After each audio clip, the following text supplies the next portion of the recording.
Bien, entonces a continuación daremos inicio al diálogo de apertura con la participación de Leticia Bonifaz Alonso y Ana Güemes García, quienes nos presentarán sus perspectivas acerca de los aciertos y desafíos en políticas de igualdad. Este diálogo, entonces, como les dije anteriormente, está previsto que se desarrolle hasta las 12 horas, México, y quienes deseen realizar preguntas a nuestras invitadas pueden hacerlo a través del chat de las 3 redes de transmisión de Facebook Live: Asociación EULAC, Librería Carlos Fuentes y Editorial UDG. Para nosotros es realmente un honor poder contar con Leticia Bonifaz Alonso. Leticia es doctora en Derecho por la Universidad Nacional Autónoma de México, donde es catedrática desde hace 3 décadas. Se ha desempeñado en distintos cargos, entre ellos como directora de la Escuela Judicial del Tribunal Electoral del Poder Judicial de la Federación, como consejera jurídica y de servicios legales del Gobierno del Distrito Federal, directora de la División de Estudios Jurídicos del Centro de Investigación y Docencia Económicas y directora general de Derechos Humanos en la Suprema Corte de Justicia de la Nación. Se destaca su continua participación en foros, tanto en México como en el extranjero, con temas sobre equidad de género, técnica legislativa, derechos humanos y procuración de justicia, democracia, globalización, grupos indígenas y derecho alternativo. Recientemente fue electa como uno de los 23 expertos independientes que conforman el Comité para la Eliminación de la Discriminación contra la Mujer, CEDAW por sus siglas en inglés, de la ONU para el periodo 2021-2024. Bienvenida, Leticia. Y también contaremos con la participación de Ana Güemes García, directora de la División de Asuntos de Género de la CEPAL, Comisión Económica para América Latina y el Caribe, defensora de los derechos humanos de las mujeres, con más de 25 años de experiencia, médica con especialidad en salud comunitaria por la Universidad Complutense y diplomada en Cooperación Técnica Internacional al Desarrollo, maestra en Gerencia y Gobierno en Salud Pública por la Universidad Peruana Cayetano Heredia. Ha trabajado con gobiernos, parlamentos y sociedad civil de 14 países para promover la igualdad de género, el empoderamiento y los derechos humanos de las mujeres, así como los derechos, la salud sexual y reproductiva y las políticas de juventud. Dentro de su experiencia académica, destaca su papel como cofundadora del Programa de Estudios de Género de la Universidad Nacional Mayor de San Marcos y como profesora visitante en varios países. Cuenta con más de 30 publicaciones en las áreas de género, salud y desarrollo. Bienvenida, Ana Güemes García. Muy buenas tardes, saludo a EULAC y a las redes asociadas que conforman desde Colombia, Brasil, México, Argentina, Centroamérica, Costa Rica, Perú, Ecuador, Chile y la Unión de Editoriales Universitarias en España. Es un gusto tener esta invitación y poder compartir con la doctora Leticia Bonifaz. Nos hemos dividido un poco la presentación y yo me voy a dedicar más a hablar de los avances y desafíos en las políticas de igualdad de género y autonomía de las mujeres. En la siguiente lámina, ustedes lo que voy a comentar es un poco cómo ha ido de la mano los compromisos globales y la agenda regional de género para la garantía de los derechos de las mujeres y la igualdad. ¿Qué datos visibilizan dónde estamos? Sin duda, el siglo pasado fue un siglo de grandes avances, sobre todo en materia educativa, el acceso a la educación, el acceso a libertades como el derecho a votar, pero pues todavía estamos muy lejos de la igualdad y muy lejos en la región que es la más desigual del planeta. El tercer punto que quiero trabajar son los avances y desafíos en las políticas públicas en la región y hablar un poco de la hoja de ruta que se está planteando desde la Conferencia Regional de la mujer para América Latina y el Caribe hacia este objetivo que es la igualdad sustantiva, la igualdad real o en los hechos para todas las mujeres y las niñas en la región. Aquí en esta lámina pueden ver ustedes algunos de los compromisos internacionales claves y la agenda regional de género. Y bueno, pues saludo también a la FIL en Guadalajara, a todos las estudiantes participantes que siempre acompañan este encuentro, esta vez de manera virtual, y decirles que la primera conferencia de la mujer ocurrió en México en el año 75. Y justamente ahí es que se mandató que se creara una convención específica que fue luego adoptada por la ONU en el año 79, que es la CEDAW, la Convención para eliminar todas las formas de discriminación contra las mujeres.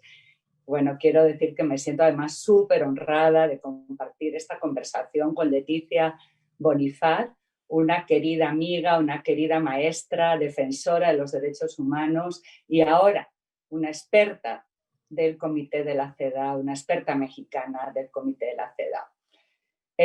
Las siguientes conferencias, ha habido 4, la última fue en Beijing en el año 95 y estaríamos este año conmemorando los 25 años de esta plataforma de acción y la consolidación un poco de diferentes conferencias, plataformas en el año 2015 en la Agenda de Desarrollo Sostenible, una agenda inspiracional que por primera vez une el desarrollo económico, el social y el ambiental, poniendo la igualdad de género y los derechos de las mujeres como un principio, como un objetivo específico a lograr y transversal a toda la agenda de desarrollo, no solamente social, sino también ambiental y económica. Y en la parte de arriba pueden ustedes ver que la primera conferencia de la mujer regional ocurrió en el año 97, ocurrió en La Habana.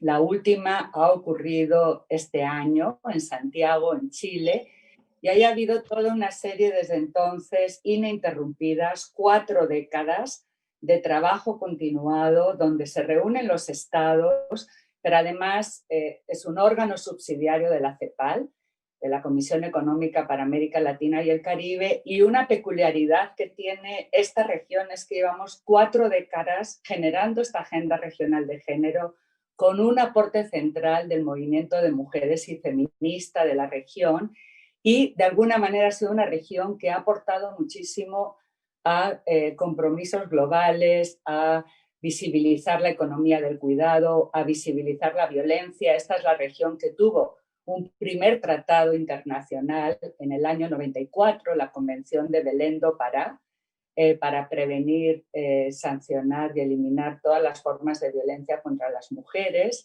y que es una convención de carácter vinculante para la región. Ahora tiene su hermano en el Convenio de Estambul en Europa. Siguiente, ¿qué es lo que aporta la Agenda Regional de Género? Por un lado, los compromisos hacia la igualdad de género basado en la propia concepción de la CEDAW, de esta convención, que es el principio de no discriminación, el principio de igualdad, no solamente igualdad formal ante la ley, sino igualdad de resultados. Y para eso se definen 3 autonomías que son centrales para el desarrollo de las mujeres. La autonomía física, entendida como la posibilidad de tomar decisiones libres e informadas sobre la vida, sobre el cuerpo, y ahí está también el derecho a una vida libre de violencia.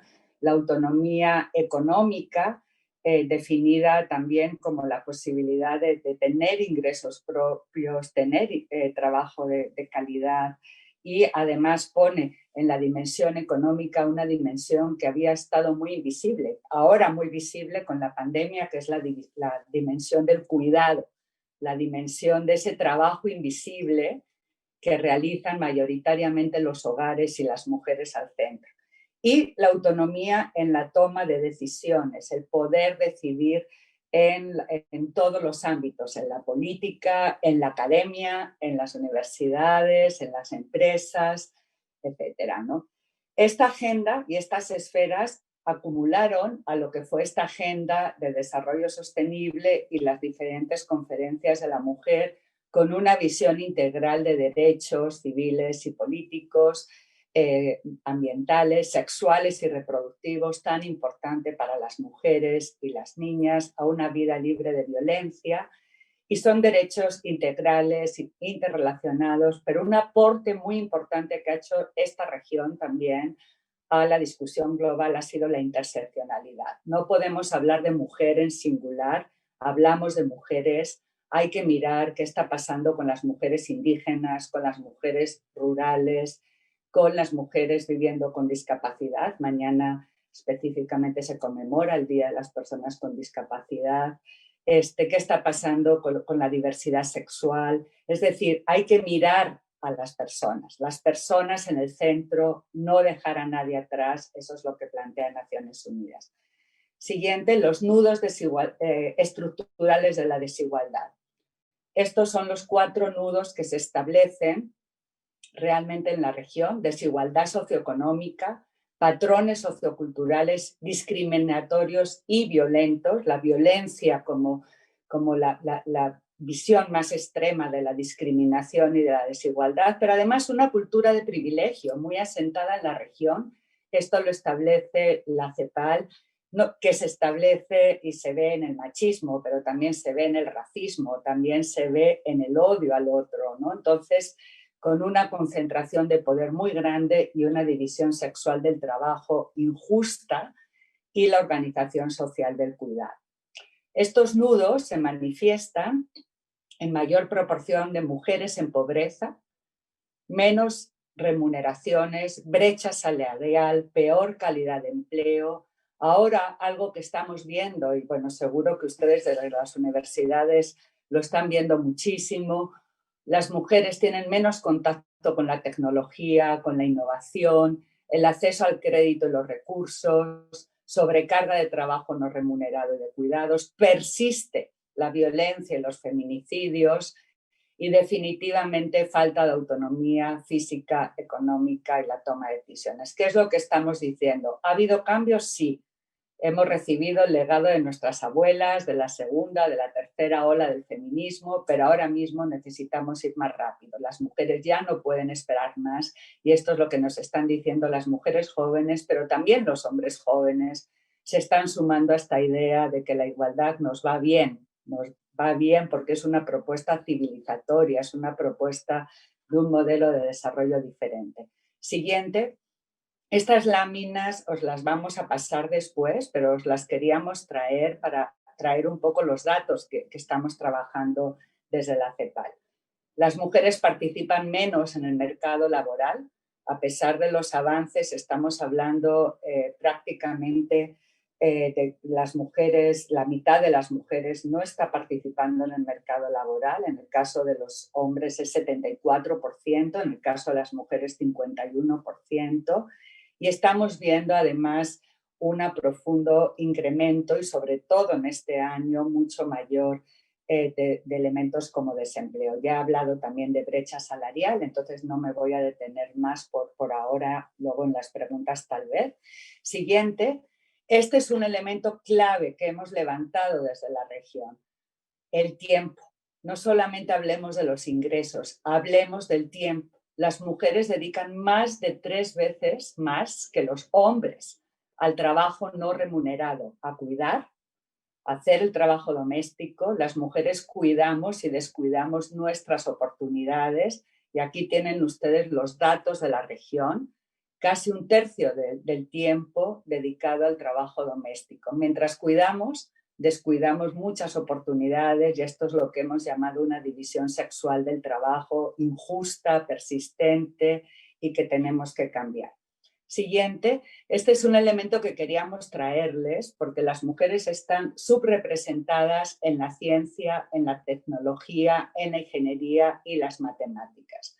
Aquí esto es clave porque muchos de los empleos de calidad del futuro ameritan este tipo de competencias y todavía son profesiones.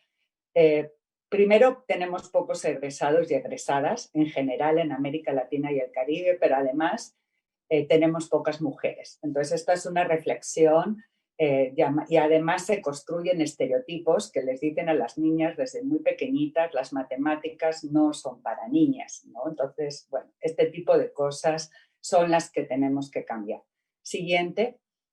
Esta es una lámina que muestra efectivamente cómo esta cultura del privilegio muestra diferentes niveles, por ejemplo, de ingresos entre hombres no afrodescendientes, que serían los que tienen más ingresos por hora en este análisis que hemos hecho, versus mujeres afrodescendientes. Siguiente, un elemento que nos preocupa mucho es la participación política. Aquí les traemos los datos de participación en el ámbito local. La región está avanzando hacia la democracia paritaria. México es uno de los países que lo está haciendo, pero tenemos varios en la región, Ecuador, Bolivia, Costa Rica, etcétera. Pero definitivamente el poder local, ese que está más cerca a las mujeres, es todavía muy ajeno a nuestra participación. Los países que han normado la paridad, por ejemplo México o Costa Rica, ha ido mucho más rápido en este sentido. Feminicidio, Leticia Bonifaz va a abordar más esto, pero estos son los datos que hemos presentado en el observatorio. El año pasado 4.640 casos en 24 países que han reportado, y países como Honduras, como El Salvador, todo lo que es el Triángulo Norte, con unas tasas realmente que nos dañan, que nos ofenden, que son inaceptables. No olvidemos que en la región 1 de cada 3 mujeres ha tenido o ha sufrido violencia por parte de su pareja o expareja, y los países que han hecho encuestas más amplias nos hablan de 2 de cada 3 mujeres que han sufrido violencia de género. Esta siguiente la voy a pasar porque no me va a dar mucho tiempo hablar del impacto del COVID, pero sí decirles que la crisis de COVID, si no se atiende con medidas estructurales, puede profundizar las desigualdades de género. Estamos hablando de una crisis sanitaria, pero también de una crisis social y económica. Este año vamos a terminar con 118 millones de mujeres en situación de pobreza, y 57% de las mujeres estamos en sectores de alto riesgo de pérdida de ingresos. Avances sin duda muchos en el marco normativo. Todos los países tienen constituciones que establecen el principio de igualdad y no discriminación.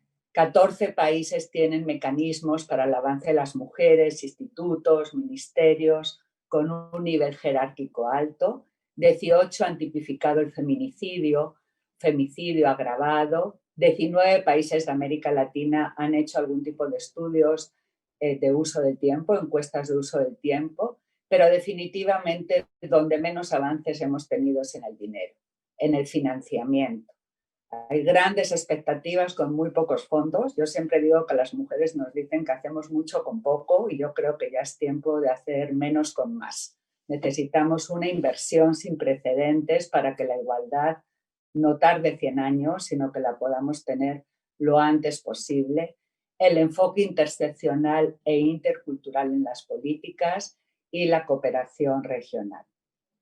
Me voy a ir al compromiso de Santiago, la siguiente, que es la hoja de ruta regional. Esta es la 14 conferencia regional sobre la mujer de América Latina. Este ha sido el último acuerdo, y ahí ven ustedes las palabras que más se mencionan en este compromiso. Y justamente ya en enero, porque fue en enero, se hablaba de políticas contracíclicas. En momentos de crisis, y no solamente la pandemia de COVID, tenemos temporada de huracanes en Centroamérica, por ejemplo, tenemos crisis humanitarias en varios países, es un momento donde hay que reforzar la respuesta. Siguiente. Y por último, bueno, aquí tienen algunas fotos de la CEPAL, de las conferencias, de cómo funcionan estos mecanismos entre los gobiernos y las recomendaciones que hacemos para una política transformadora con políticas integrales para abordar estos nudos, ¿no? Como dicen en México, todos los derechos para todas las mujeres, los derechos humanos al centro, la interseccionalidad, El enfoque territorial tiene que llegar a las localidades, pero tiene que llegar también al mundo. Estamos hablando de un nuevo pacto político y social global. La pandemia es una oportunidad para mirar el desarrollo de otra manera y pensar en el corto, mediano y largo plazo. Estamos hablando de un cambio estructural, pero yo siempre digo que el largo plazo empieza el mismo día que el corto plazo. Hay que pensar cambios a largo plazo, pero también al corto y al mediano plazo. Aquí tienen en la última página las publicaciones, todas están en la CEPAL. Les invitamos a visitar el Observatorio de Igualdad de Género.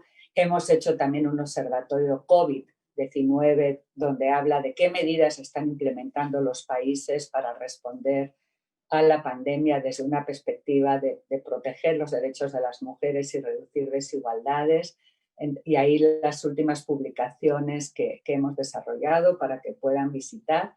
Y bueno, un gusto, enlazadas y enlazados para poner fin a la violencia hacia las mujeres y las niñas, teniendo en cuenta que necesitamos políticas de igualdad y que la violencia es la expresión extrema de la desigualdad y de la discriminación que siguen sufriendo las mujeres y las niñas en todo el mundo, porque al día de hoy ningún país del mundo puede decir que ha alcanzado la igualdad sustantiva, la igualdad real entre mujeres y hombres. Muchas gracias.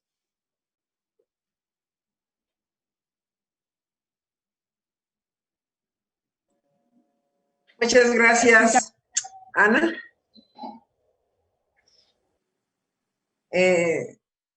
Vamos a continuar con este diálogo y el panorama mundial que presentaste y regional me parece muy relevante para que nos quede claro que existen parámetros fijados en acuerdos de todas las naciones. Me pareció muy importante que recalcaras la importancia que tuvo la Conferencia de México en el 75 y cómo dio pie para la existencia de CEDAW 4 años después. Y yo quisiera insistir un poco en el común de las personas, de qué tan fácil o qué tan difícil es aterrizar todos los compromisos internacionales que se van dando y de qué manera te impactan en el día a día. Yo lo primero que diría es que el derecho internacional cada vez ha ido tomando mucho más fuerza y hay referencias a lo internacional todos los días en los tribunales de todos nuestros países. Esto es muy importante porque en algunos momentos muchos de los derechos se veían como programáticos, incluso se les dio ese nombre, como algo que era lo que podíamos alcanzar en algún momento. Hoy en día, por resoluciones de las diversas cortes de justicia, pero sobre todo por interpretación, sobre todo del Pacto de Derechos Económicos, Sociales, Culturales y Ambientales, sabemos que todos los derechos que se plasman en las constituciones y en los tratados internacionales ya son plenamente justiciables. Es decir, ya puedes ir y hacerlos exigibles. Este paso no es menor porque en cierto momento se llegó a pensar que nosotros podíamos seguir firmando compromisos y que esos compromisos no les iba a dar nadie nunca seguimiento.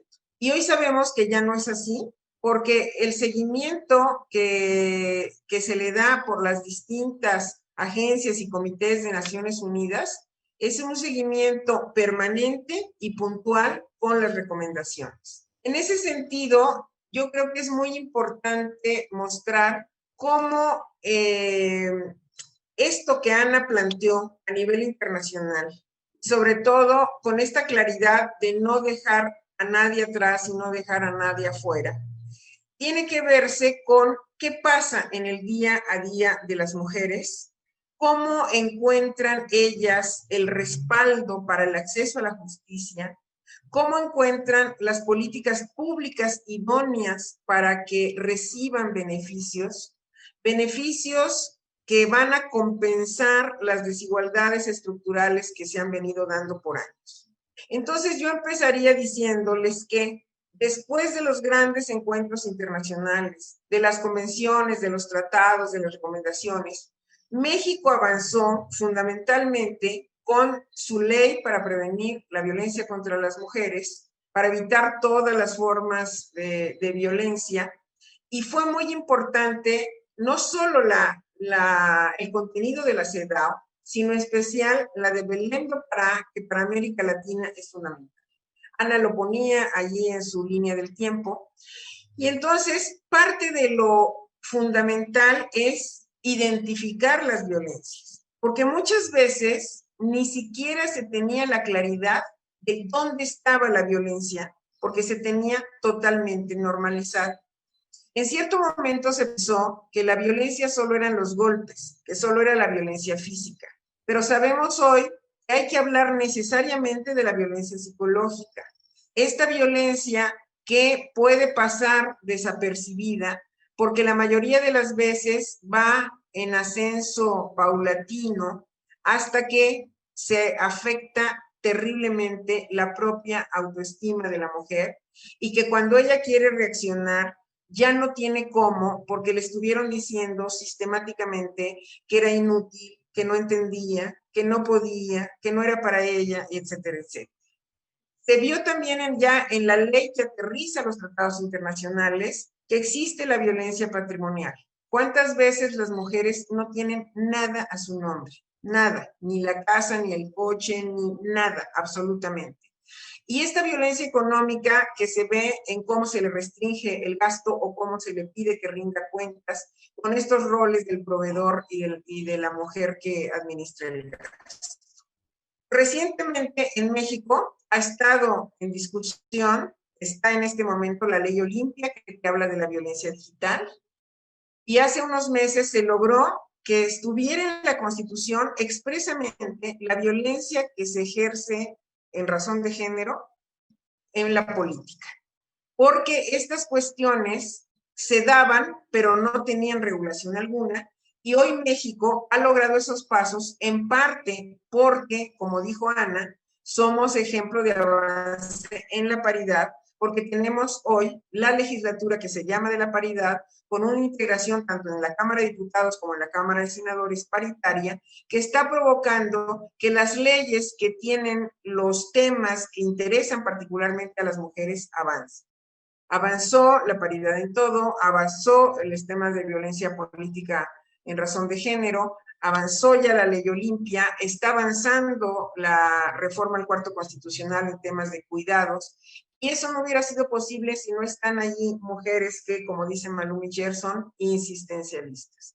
Insistencialistas dentro y fuera, dentro y fuera de la Cámara de Diputados, porque como también decía Ana, hay un gran movimiento social soportando estos avances, fundamentalmente de mujeres jóvenes. Ana comentaba hacia arriba lo que avanzaron las abuelas, lo que avanzaron las madres, los que hoy están avanzando, las mujeres jóvenes, pero la diferencia es que en los tiempos, las mujeres de hoy saben que ya no hay mucho tiempo que esperar, que todas las decisiones se tienen que tomar hoy.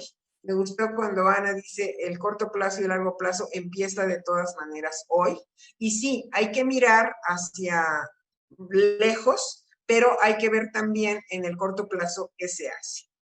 Muchas de las medidas instrumentadas a nivel internacional son aceleradores, porque posiblemente de manera natural las mujeres van a ir o vamos a ir encontrando más espacios, pero lo que se hace es establecer medidas afirmativas, establecer ciertas políticas de igualdad que ayudan a que los tiempos de espera sean más cortos, porque ya esperamos siglos. La prisa que hay hoy no es porque hay 100 años de lucha, ni 200, ni 300. Posiblemente sufragistas por el voto, sí estamos hablando de un poco más de 100 años. Pero hay otras luchas que empezaron hace mucho menos tiempo y que son decisiones que se tomaron ya por las mujeres de decir, ya basta. La igualdad es ya y la no discriminación también. Y todas las formas de violencia deben ser erradicadas.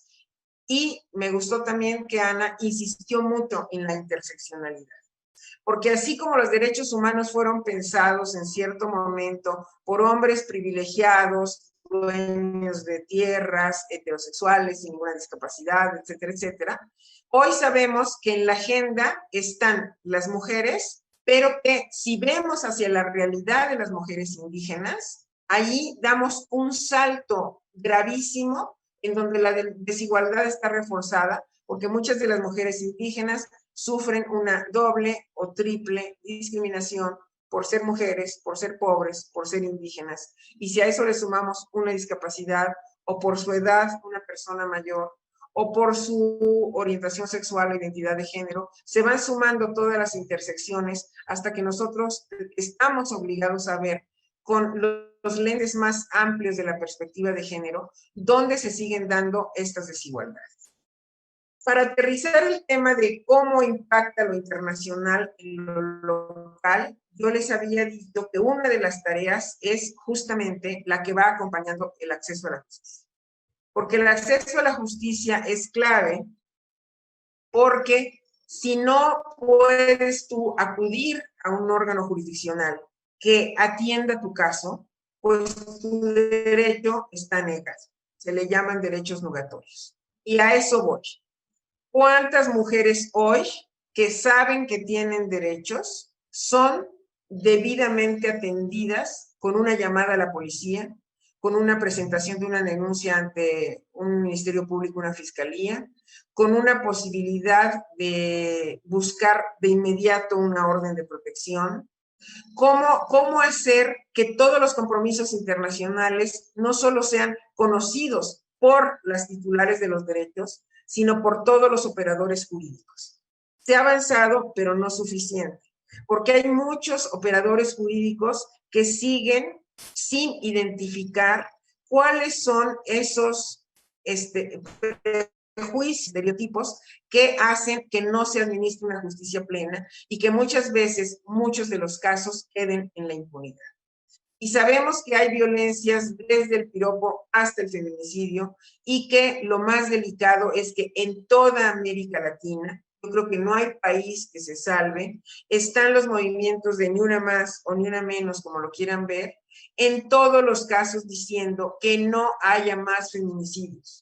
El feminicidio se tuvo que tipificar a raíz de la resolución de Campo Algodonero de la Corte Interamericana, en donde las mujeres que perdieron la vida en Ciudad Juárez perdieron la vida en razón de ser mujeres. Yo sigo escuchando con mucha frecuencia, es que también a los hombres los matan, pero no los matan por las mismas razones.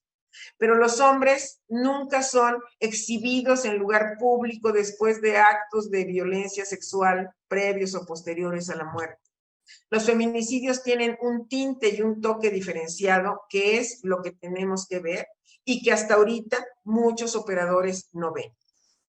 Ya para ir cerrando les diría, es muy importante la guía, el diseño que se hace desde los compromisos internacionales, pero todos tienen que ir siendo aterrizados y no solo en este aterrizaje legislativo, porque muchas veces decimos, es que ya se hizo la ley para, bueno, y cómo se está aplicando, y realmente está teniendo eficacia, y realmente se puede ver un antes y un después de la ley, se puede realmente decir que los índices bajaron con alguna medición que se pueda ir dando desde quienes miden las políticas públicas.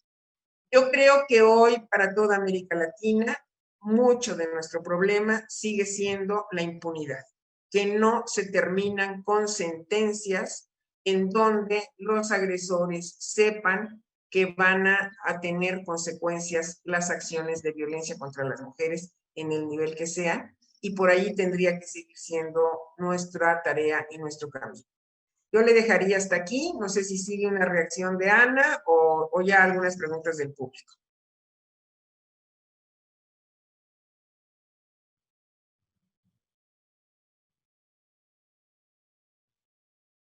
Pues yo creo que mientras vamos esperando las preguntas, efectivamente creo que hay un tema que tú has tocado claramente que ocurre en general para los temas de violencia, pero ocurre en muchas otras áreas de la sociedad, que es la impunidad, ¿no? Que es esta cultura tan de privilegio, que es una cosa es la ley y otra cosa es la realidad. Entonces, por ejemplo, sabemos que está prohibida la brecha salarial. Digamos, es totalmente discriminatorio que a una mujer le paguen menos que a un hombre por el mismo trabajo. Sin embargo, en todos los países de la región persiste la brecha salarial. Sabemos definitivamente lo que tú señalabas, ¿no? El feminicidio, que fue una realidad que se aporta en esta región desde el caso del campo algodonero, y de hecho pues quiero que fue luego llevada a diferentes países, y la Corte Suprema de México además avanzó aún más porque hizo un planteamiento después, y bueno, tú estabas allí en ese tiempo, que fue un planteamiento en base al caso de Mariana Lima, de que todos los asesinatos de mujeres tienen que ser investigados con perspectiva de género, porque tenemos también muchos accidentes, muchas mujeres disque suicidadas, que sabemos que en la base está la violencia de género, ¿no? Entonces, decir, ha sido sumamente importante todos estos avances, pero sin duda la idea del acceso a la justicia y el acabar con esta cultura de impunidad es lo que está en la base de la gente diciendo ni una menos, vivas nos queremos, necesitamos, nos faltan muchas mujeres. Y yo quisiera además hacer un énfasis en una realidad que a mí me toca también mucho el corazón, y que este año en el compromiso de Santiago también los gobiernos acordaron, que es también la protección de las defensoras de derechos humanos. Realmente necesitamos proteger a nuestras defensoras, a las defensoras, de la misma manera que con el feminicidio ocurre que las defensoras de derechos humanos y las periodistas en la región, pero también las mujeres políticas, es decir, las mujeres que llegan al espacio público, sufren un continuum de violencia que tiene características de violencia de género. Amenazas sexuales, la asociación entre asesinato y violencia sexual en el caso de las mujeres, las maneras de exhibición, todo eso ha estado también muy estudiado y mostrado por académicas como Rita Segato y otras, ¿no? Pero bueno, en el compromiso de Santiago los gobiernos acordaron garantizar la protección de los derechos de las mujeres que participan en la política, de las defensoras de derechos humanos y de las mujeres periodistas, y condenar la violencia política. Quiero decir que en el marco del COVID ha habido varios países que han declarado los servicios para responder a la violencia como servicios esenciales que no deben cerrar, que por ejemplo países como lo que hemos visto en el observatorio, como Argentina y otros, han hecho que las medidas tutelares tengan continuidad inmediata, sin necesidad de que las mujeres tengan que volver a ir. Tenemos países, por ejemplo, como Colombia, que están haciendo experiencias entre la Fiscalía y el Instituto de Medicina Legal y los mecanismos para el avance de las mujeres, con más avance en Bogotá. Bogotá ha sido un ejemplo en ese sentido, para hacer seguimiento a las mujeres en riesgo feminicida. Muchas de las mujeres asesinadas en la región ya habían tenido contacto con el sistema judicial, ya habían ido a pedir ayuda, ya tenían. Era casi una crónica de una muerte anunciada, parafraseando a un escritor. Entonces, realmente el tema de la protección, el tema es fundamental y sumamente serio, ¿no? Yo creo que en el pilar de las autonomías, sin duda, y esto, como decía Leticia, ha sido un constructo más reciente, están los derechos sexuales y reproductivos, la autonomía sobre el propio cuerpo, el poder tomar decisiones sobre la reproducción, sobre la sexualidad, y el derecho a una vida libre de violencia. Todas las autonomías también se intersectan. Sabemos que aunque la violencia ocurre en todos los sectores sociales y económicos, y qué bueno que se esté empezando a mirar lo que está ocurriendo con el ciberacoso, la ciberviolencia. También es sumamente importante esta mirada como integral, y sabemos que la autonomía económica es fundamental. Entonces, si una de 4 mujeres en la región no tiene ingresos propios, no solamente es una crónica de una muerte anunciada, sino que a los obstáculos y a las barreras legales, judiciales, a una sociedad, eso está cambiando un poco, yo creo, gracias a todos estos movimientos, a una sociedad que te sigue diciendo qué habrás hecho, por qué te vistes así, qué hacías ahí a esa hora. Todo eso es profundamente discriminatorio y daña a las mujeres, pero yo creo que ofende el sentido civilizatorio el que estamos buscando, y realmente el tener autonomía económica, el tener ingresos propios es un elemento fundamental para la autonomía. Y Leticia señalaba una cosa también muy clara, no solamente ingresos propios, trabajo decente de calidad, sino también propiedad, ¿no? Por ejemplo, para las mujeres rurales, el derecho a la tierra, la propiedad de la tierra, sigue siendo un elemento sumamente marginal, al crédito, a la información. La CEPAL ahora está planteando también, por ejemplo, la canasta digital, porque sabemos que si no se plantea una canasta digital universal, la brecha de desigualdad es muy grande, porque todavía el Internet y el acceso a estos medios es pues muy costoso en la región. Entonces yo diría que definitivamente, y de hecho la campaña del secretario general para poner fin a la violencia señala 3 como criterios. Uno, hay que enfocarse en prevención, y la mejor prevención son las políticas de igualdad, es acabar con esta matriz de desigualdad estructural que daña a las mujeres, pero yo creo que también a los hombres, y hay que hablar que esto no es un tema de mujeres, es un tema de profunda construcción de democracia y de derechos.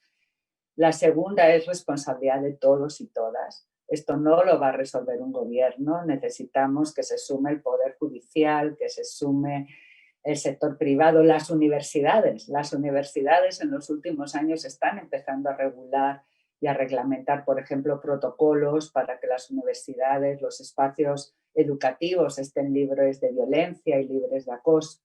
Necesitamos que se sumen los hombres a esta, digamos, expresión de cero tolerancia a todas formas de violencia. Cada vez hay más en este sentido. Necesitamos al sector privado, las empresas, que es un sector también con muy pocas mujeres tomando decisiones, ¿no? Y el tercer pilar es salto a la impunidad.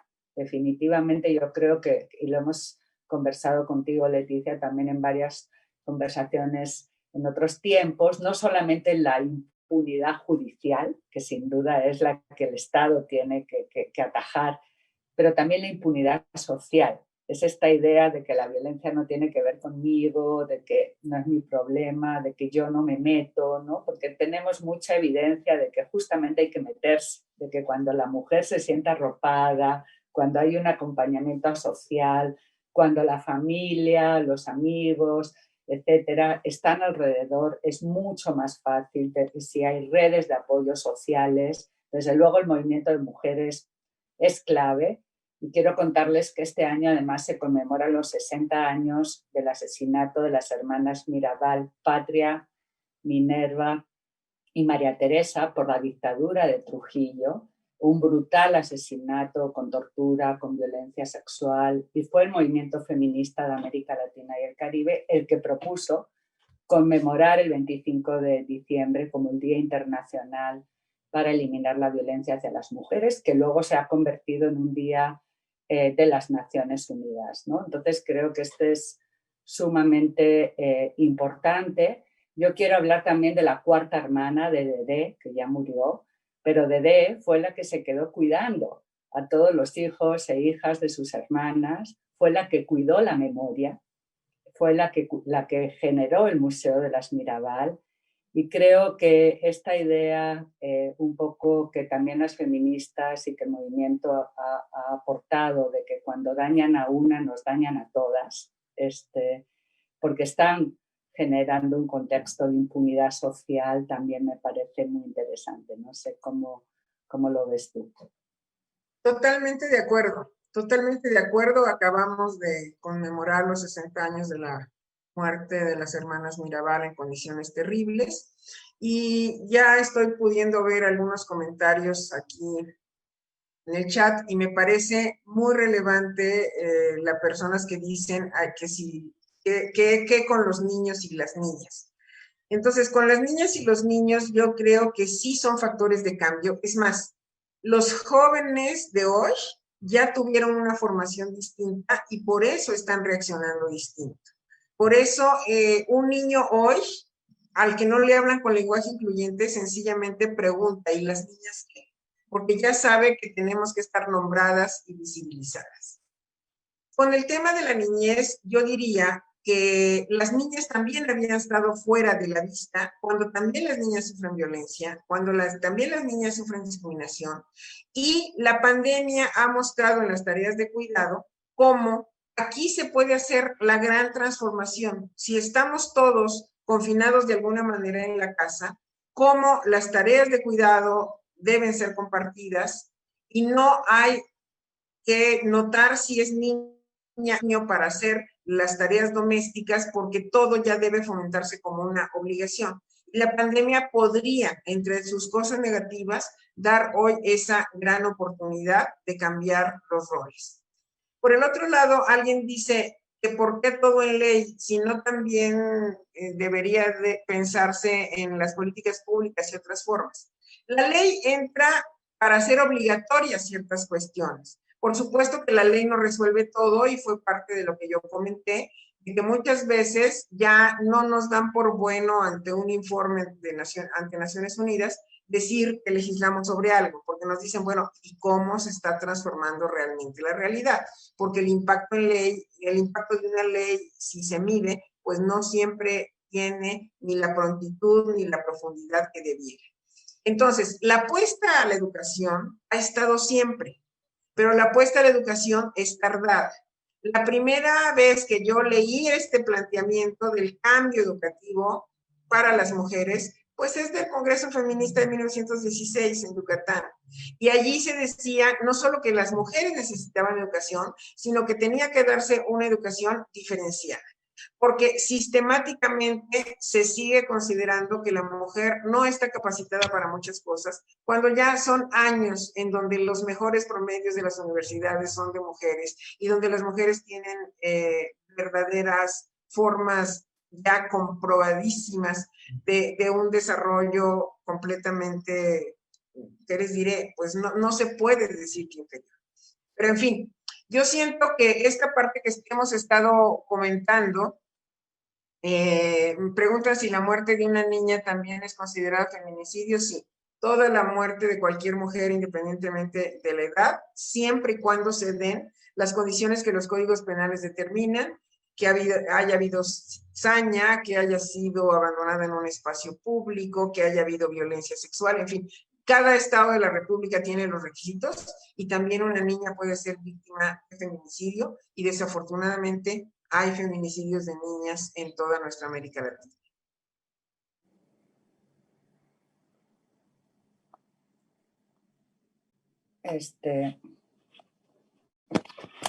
Hola, ¿me escuchan?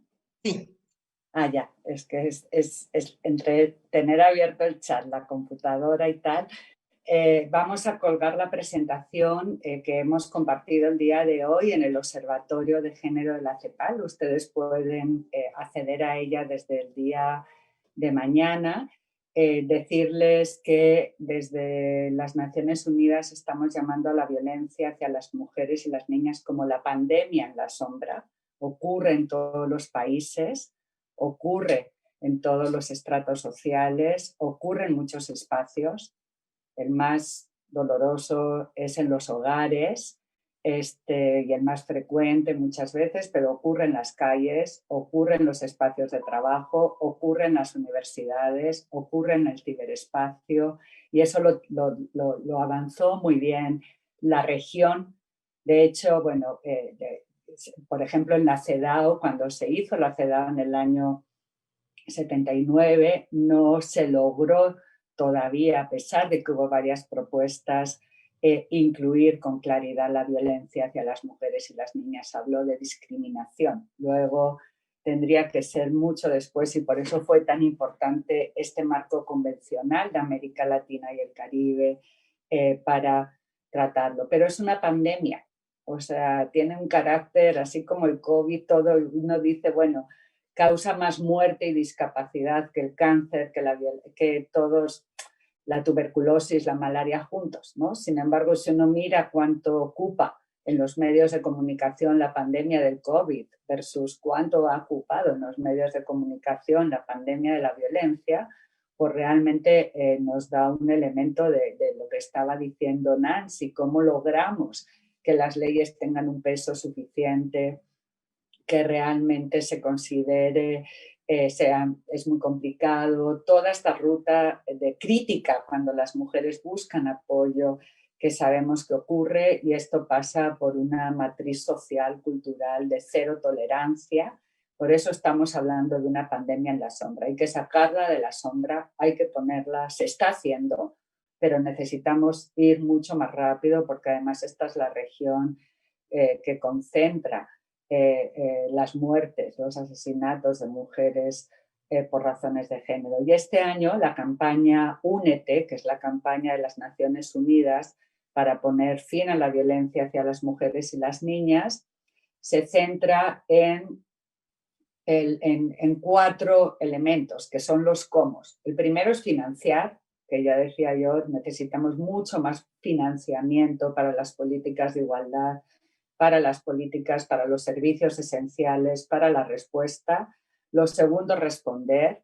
Hay que responder social y cada uno además cumplir su rol. Esto también Leti conoce muy bien. O sea, en los funcionarios públicos muchas veces no tenemos las lentes de género puestas, ¿no? O sea, hemos nacido en una matriz de desigualdad, mujeres y hombres, no solo hombres. Entonces, cuando actuamos como médicas, como juezas, como jueces, pues muchas veces actuamos según lo que pensamos y no según el derecho internacional. Y esto es inadmisible y debe ser vigilado. Prevenir. Y lo cuarto es recopilar. Necesitamos datos, salir de esa invisibilidad estadística. México es un buen ejemplo de un país que ha ido recopilando encuestas sistemáticamente de una manera amplia y necesitamos que la región avance mucho más en este sentido. Las diapositivas las vamos a poner en la web de la CEPAL. Ustedes entran al Observatorio de Género. Ahí van a tener muchos de los materiales de lo que estamos hablando y vamos a colgar las diapositivas el día de hoy, así que las tendrán ustedes disponibles a partir de mañana. Yo retomaría de lo que dijo Ana, cómo la violencia contra las mujeres no distingue estrato social y no distingue edad y estuvo presente, como lo mostró la pandemia, en muchos países del mundo. La diferencia es qué respuesta encuentra una mujer en América Latina y qué respuesta encuentra una mujer en Europa Occidental. Es decir, cómo sí puede funcionar de inmediato un mecanismo de protección, un refugio o cualquier mecanismo que se tenga, y cómo en México muchas veces la mujer permanece junto a su agresor. Ya Ana había dicho que la mayoría de las mujeres que pierden la vida, en algunas ocasiones, tocaron muchas puertas de las que se les había dicho que podían abrírseles para librarse de la violencia y del agresor, y que muchas veces esas instancias fueron las que fallaron, y la falla de esas instancias las llevó a que finalmente terminaran muriendo. Entonces tenemos que afinar todas las formas de atención a la violencia contra las mujeres. Muchas veces las mujeres de recursos altos no se atreven por vergüenza a ir a hacer una denuncia y están en la apariencia y también sufren violencia desafortunadamente. Entonces, para mí el reto básico y puntual es que logremos todos nuestros compromisos internacionales, aterrizándolos, cambiando, como dijo Ana, la forma de pensar de muchos de los operadores jurídicos, que hombres y mujeres no se logran desprender de esta cosa que aplasta y que hemos llamado en los últimos tiempos el patriarcado. Sí, Yo creo que entonces esta época nos llama a visibilizar este fenómeno, a hablar de él, a mostrarlo, a no quedarnos en silencio, a ser enfáticos en el mensaje de que la violencia contra las mujeres es inaceptable, que el único responsable de la violencia es quien la ejerce. La violencia de género la ejercen los hombres y tiene que ver con un modelo de masculinidades violentas, de las cuales también los hombres se tienen que bajar, se tienen que ir saliendo de eso porque es tóxico y es dañino también para ellos, y nos convoca sobre todo a reforzar la conversación.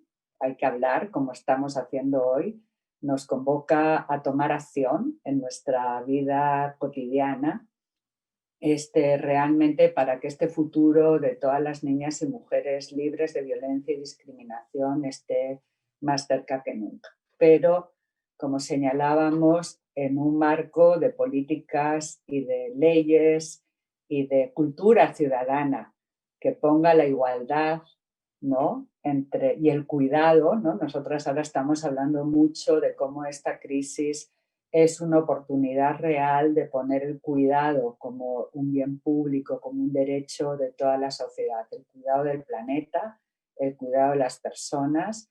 Perdón, el día que se conmemora el Día para las Personas con Discapacidad es hoy también. Hablar de cómo vamos a construir, a salir de esta crisis que consideramos que es la peor crisis en los últimos 100 años, tomando esta oportunidad no para volver a la misma normalidad, que viola, que discrimina, que daña, que excluye, un modelo de desarrollo excluyente que deteriora el planeta y la vida, sino cómo tomamos oportunidad para un desarrollo que sea realmente transformacional, que sea un desarrollo inclusivo y que realmente la igualdad entre mujeres y hombres, la igualdad de género en todas sus dimensiones, esté en el centro de la respuesta. Si no, las brechas van a ser enormes, la violencia, ya lo hemos visto durante el COVID, puede incrementarse y, como dice Leticia, ya tenemos países que están respondiendo y que están teniendo resolución y que están mostrando que se puede proteger, que se puede evitar y que se puede mandar un mensaje muy claro de cómo la sociedad actúa junta para decir no a todas las formas de violencia allí donde ocurran. Y por supuesto, como decía Leticia, estamos en contra de todas las formas de violencia contra las mujeres, contra los niños, contra los hombres, pero ponemos la violencia de género porque hasta hace 20 años estaba debajo de la alfombra, ni siquiera se consideraba violencia, se consideraba muchas veces un tema privado, no estaba legislado, no estaba visible y era una pandemia. Entonces la nombramos, la legislamos, la actuamos y ahora queremos que se haga realidad. Así es, son 25 años de Beijing y aunque haya avances, yo siento que lo que tenemos que tener muy claro ya para ir cerrando es que, como lo dijiste, esta tarea nos corresponde a todas y a todos. Es muy común que se piense que los temas de género son de interés de las mujeres y a muchos eventos organizamos, asisten mayoritariamente mujeres, y normalmente se piensa que es entre nosotras que vamos a resolver y no es cierto. Si no tenemos el compromiso de cambio de la totalidad de la sociedad, que incluye hombres y mujeres, en esta construcción igualitaria de una sociedad que, al ser igualitaria, necesariamente va a ser más justa, las situaciones se seguirán no solo tensando, sino postergando un desarrollo pleno de muchas mujeres y niñas. Exacto, ¿no? Y aprovechamos un poco para convocarles, para invitarles a que se sumen, a que generen conversación, a que generen acción. Este es un camino que no lo ha hecho nadie. Somos la generación igualdad, somos la primera generación posiblemente que recibimos ese legado de igualdad y de no discriminación de nuestras abuelas, las sufragistas, de nuestras mamás que lucharon por el derecho a la educación. Y ahora nos toca a nosotras realmente hacerlo realidad. Entonces es un camino para innovar, para crear, para aprender, para equivocarnos, pero sobre todo para hacerlo más rápido, igualar realmente